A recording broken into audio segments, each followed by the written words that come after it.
Hi అందరికీ. ఈరోజైతే నేను ఒక రెసిపీతో మీ ముందుకు వచ్చానండి. అదేంటంటే చికెన్ కర్రీ చేస్తున్నాను నేను. సో ఇది వచ్చేసి హాఫ్ కిలో చికెన్ తెచ్చిన తర్వాత నేను 2 టైమ్స్ బాగా కడుగుతాను దాన్ని.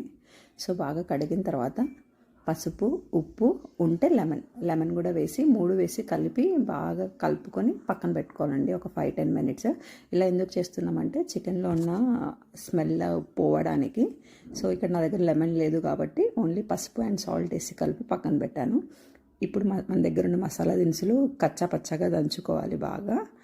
సో నేనైతే చూపించాను కదండి, అవన్నీ ఇంగ్రీడియంట్స్ వేసి కచ్చా పచ్చగా దంచుతున్నాను. దంచిన తర్వాత ఇప్పుడు గ్యాస్ ఆన్ చేసుకొని కడాయి పెట్టేసి కడాయిలో కొంచెం ఆయిల్ వేసుకొని ఏదైతే మనం కచ్చా పచ్చగా దంచుకున్నామో ఫస్ట్ ఆ మసాలాను వేసి వేగనివ్వాలి బాగా. సో ఇప్పుడు నేను మసాలా వేసి ఒక 1 మినిట్ ఆయిల్లో వేగనిచ్చాను లో ఫ్లేమ్లో పెట్టి.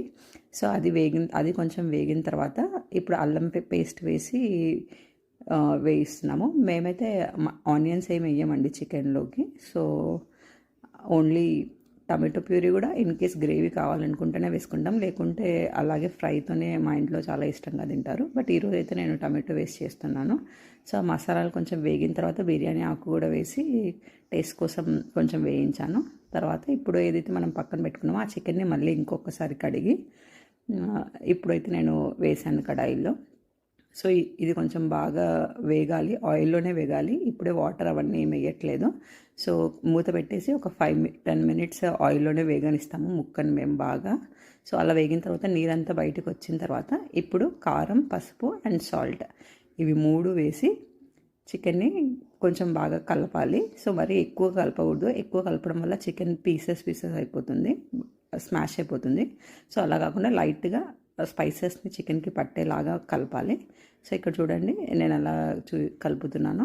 సో అలా కలిపిన తర్వాత మళ్ళీ ఒక 5-10 మినిట్స్ లిడ్ పెట్టేసుకొని కొంచెం ఉడకనివ్వాలి. ఉడికిన తర్వాత అది స్పైసెస్ అన్నీ చికెన్కి బాగా పట్టుకున్న తర్వాత వాటర్ వేయాలి.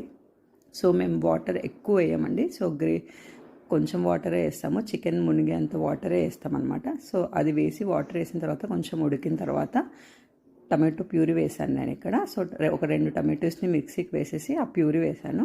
సో ఆ ప్యూరీ కూడా చికెన్తో పాటు ఉడికిన తర్వాత బాగా ఉడికిన తర్వాత ఇలా ఆయిల్ పైకి వస్తుంది కదండి, అప్పుడు నేను మసాలాస్ వేసాను. ధనియాల పొడి అండ్ జీలకర్ర పొడి వేసాను. ఇన్ కేస్ చికెన్ మసాలా ఉంటే చికెన్ మసాలా కూడా ఇప్పుడే వేసేసుకోవచ్చు. సో నేనైతే ధనియా పొడి అండ్ జీలకర్ర పొడి వేసాను. అది వేసి బాగా ఉడికిన తర్వాత కొత్తిమీర అండ్ కరివేపాకు వేసాను. ఇప్పుడైతే మన టేస్టీ చికెన్ కర్రీ రెడీ అయిపోయింది. మీకు నచ్చితే please do like, share and subscribe. Thank you.